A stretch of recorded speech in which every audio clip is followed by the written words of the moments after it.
నడవటం, ఆగటం, విశ్రాంతి తీసుకోవటం, అలాగే శ్వాసని నింపుకొని మళ్ళీ నిలబడటం, ఆ తర్వాత పునఃయాత్రని ప్రారంభించటం. ఇవన్నీ జీవితంలో అంతర్భాగాలు. వీటి నుంచి మీరు తప్పించుకోలేరు. కానీ మీరు వీటిని మీ జీవితంలో ఎలా ఉపయోగించుకుంటారో, ఎలా పనిలోకి తీసుకొస్తారో అది మీపైనే ఆధారపడి ఉంటుంది.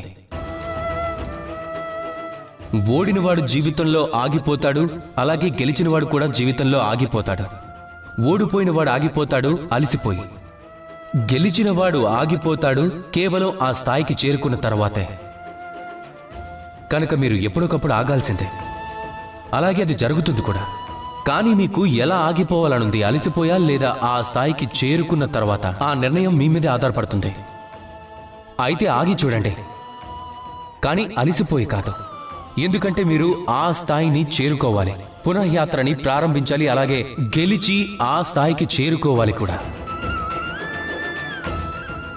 రాధాకృష్ణ.